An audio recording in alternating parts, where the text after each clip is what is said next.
Now I understand how it feels when your visa is denied. I had to fill my DS-160 form 4 times. I feel like it's not about telling the truth, because even your truth, you might not be qualified. I don't know, because your truth might not even set you free.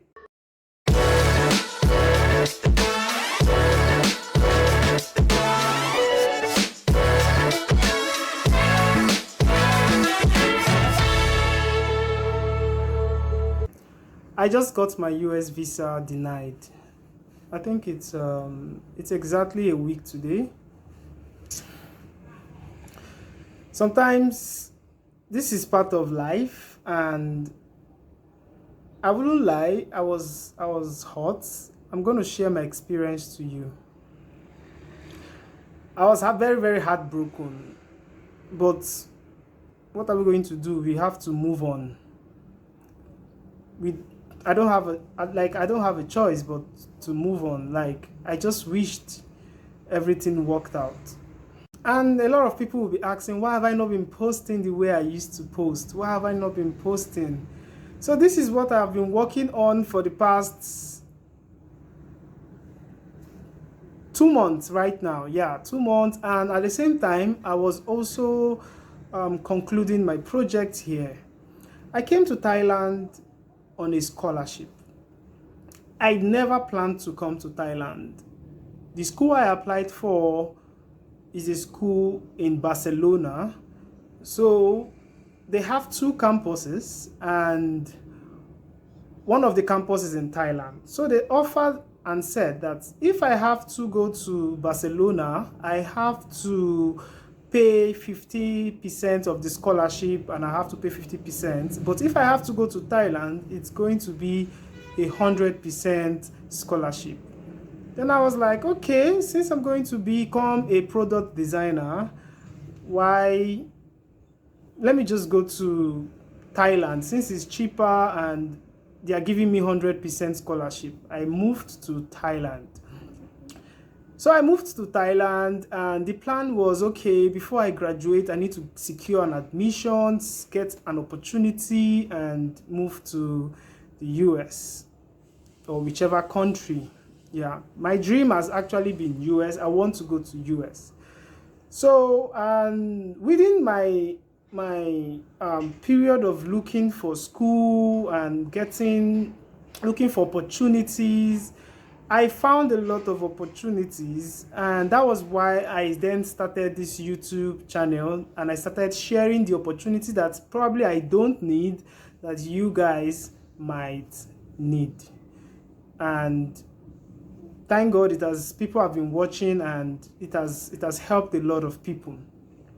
Now for me, it's more like I got admitted to some schools in US. Then I picked one, and I picked Stevens Institute because it was more like a private institution that suits me, and there is this loan that was connected to what's the name of this loan company?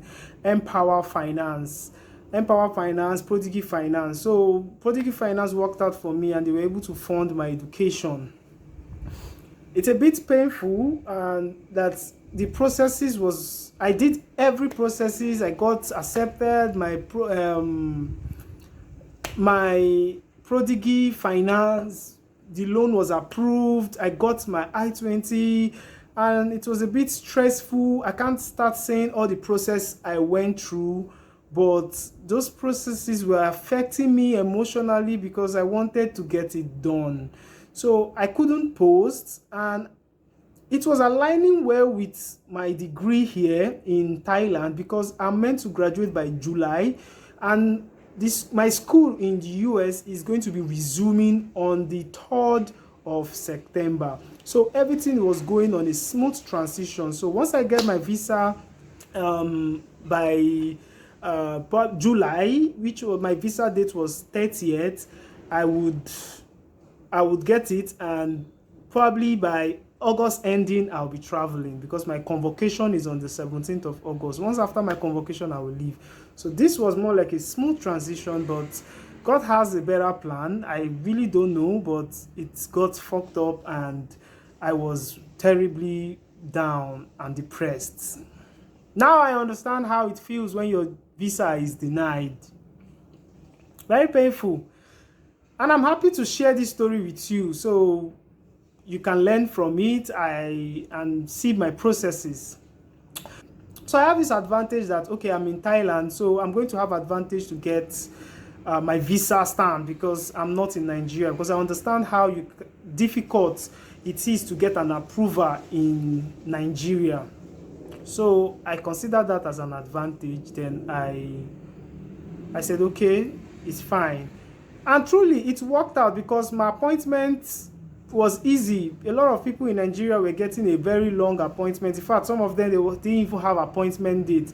So I got my appointment, I think 30th of August. Then I applied for emergency and it went back to 30th of July. In fact, I even saw 20 something of July, but I said, let me leave it at 20th, 30th of July. So it was really, really easy for me. Like, I could see a very quick date. My school resumed on the 3rd of September. So I filled my DS 160 and I was thinking, okay, now this is where the challenge is. Was where my own challenge is. I'm a student on scholarship and I am not working in Thailand and I'm on scholarship. What I do is just basically freelancing, so I'm not really working, like working. So this was more like an issue because I was seeking for opinions from experts into this whole US stuff, and I got one and he was like, I should not tell them that I am working, that I should not tell them that I am not working. I was confused because the idea of everything is I want to just tell them the truth.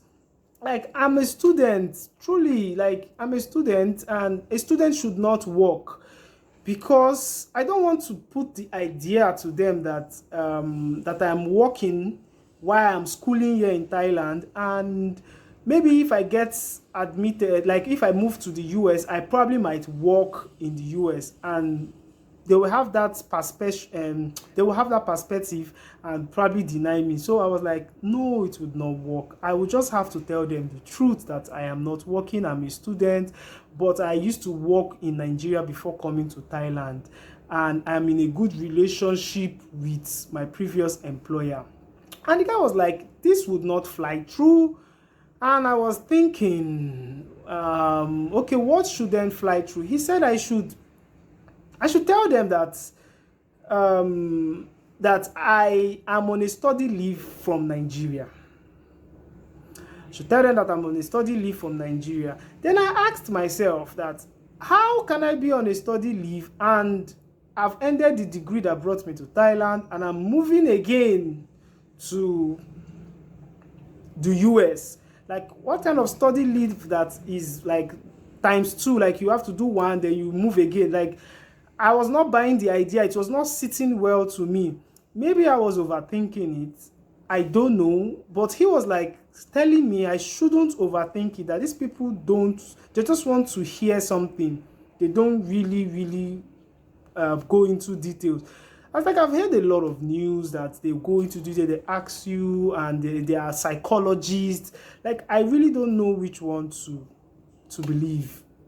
And I was like, the guy was at the end of the day, follow your mind.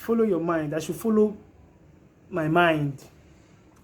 I was confused, I wouldn't lie, because I don't even know what to follow, because I don't know. Should I put I'm working or I am a student? And like, I had to fill my DS 160 form 4 times. Yes, I filled it 4 times.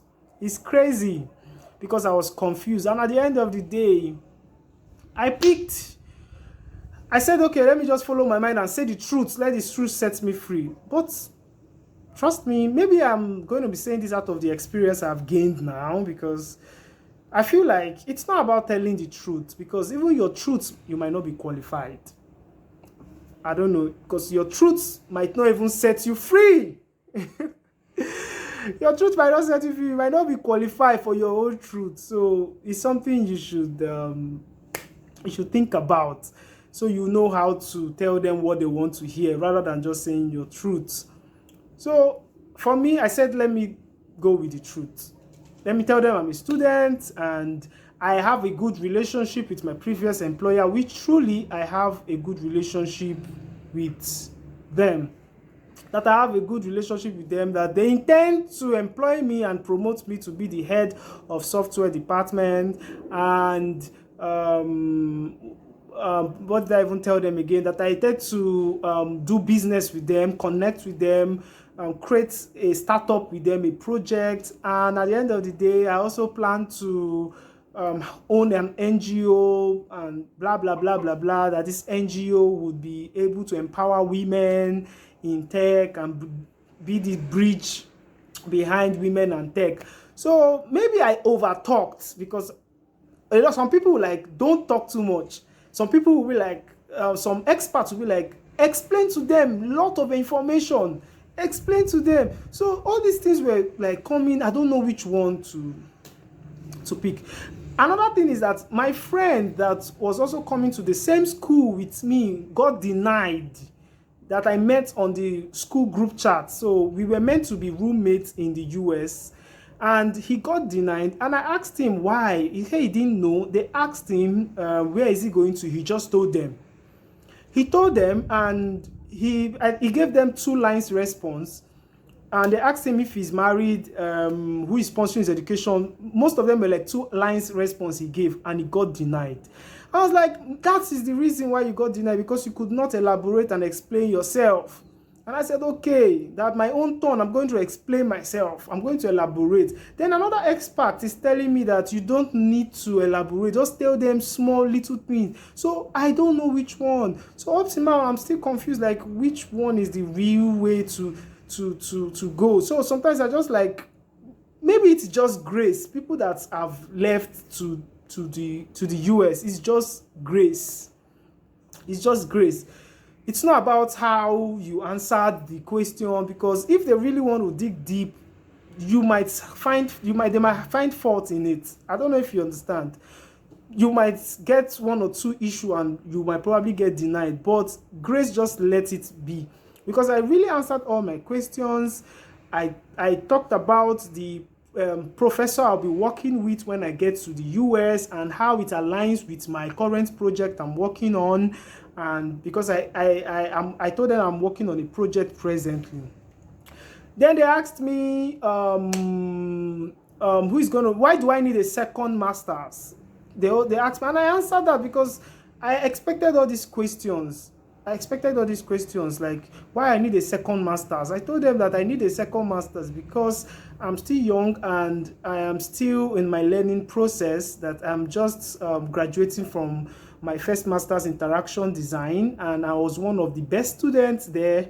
And I feel like my project that I have designed, I want it to be developed by me, and it's also going to help me understand working with developers and stuff. So that's why I want to go and get another master's or learn more in software engineering. Then I said, okay, who is going to be sponsoring your deficit?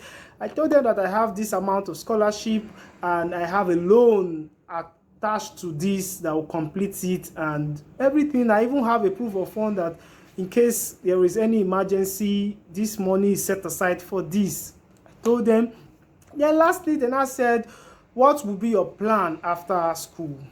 Like, what will be your plan after school? And I think that's where the home tie question is, whether you have a job or you not. All those, like, my whole thinking that I was going through. Yeah, and I gave them like 3 points. I told them that I would be going back to my previous work. So I don't know how it sounds to them, like going back to where you worked before or going back to your current job. So I don't know which one would be perfect. Please go on the comment section and tell me where I went wrong. And we are all learning, and I feel like we are all learning. I'm going to go back there again. Hopefully, if I don't go back there, I'll probably be heading to Germany because there's opportunity in Germany too.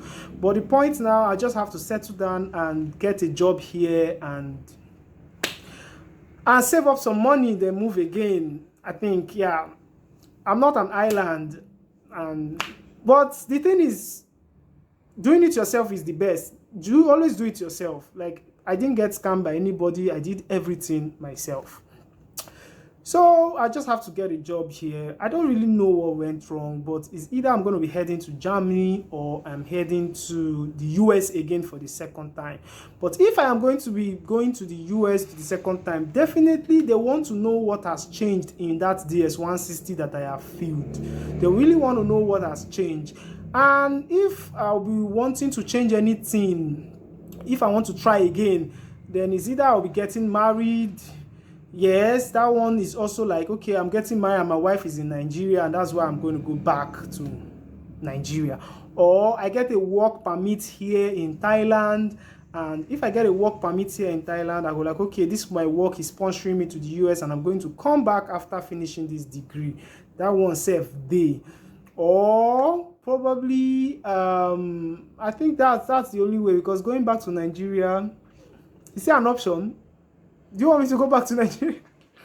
Nigeria is in a terrible state. Like, it's better to be here where you are with one leg than going back to Nigeria. Like, it's not an option. And I also thank God that students now in Thailand can now like have 1 year visa in Thailand. Yes, you can now work, and like after finishing your master's and bachelor, you have 1 extra year to find a job in Thailand, and it's great. So it's more like coming when I really needed it, and I have 1 more year to stay here in Thailand. So I'm going to get a job and postponed the admission to January and move the loan and everything to January. I don't have a choice. Then I'll apply again. So by this time, I'll have saved more money, because I spent a lot of money on this, and I feel very depressed and down. A lot of people are passing through this situation in Nigeria, and I know how it feels. Like, at some point, I was freezed. I got freezed. Like, may I know why I was denied? Like, he's so sorry. Even the guy, the man, the VO was like, he's so sorry, but I'm not eligible. I said, why? He saw it in my eyes that I was pained, but it was like, he's so sorry. Then I had to leave. I roamed about in front of the embassy for like 20 minutes. I was really confused. I was down. I couldn't post videos. But I feel I'm good now. I've gotten a petty job that is cool. It's not like Thailand is bad. Thailand have teaching jobs. Yeah, in case you want to come to Thailand to teach, you can come as a tourist, very, very cheap, on your own. Don't spend any money on agents. Apply as a tourist visa and come here and change it and apply for a job, teaching job. They'll give you a permanent, a resident work permit here, and you will become a teacher, and they pay teachers well. So me, I've not gotten my work permit, so what I earn is around 25,000 baht to 30,000 baht. That is in their currency. But if you are a teacher, you will be earning, if you are like, you have a work permit, you'll be earning from 35 to 40,000 baht. That's close to 2 million naira, which is cool if you really want to come to Thailand. Yeah, forget about what they say about Thailand, that, yeah, a lot of people come here to do shit, but you can actually come here and work. There's not much work here. I won't lie, it's just teaching. It's just teaching. Teaching is the only lucrative job here. So I see you again in my next video. That's my story, and that was how I was denied. It's so bad. I'm really, really sorry for myself, but we move again. It has taught me, and look at me. I'm sharing my story.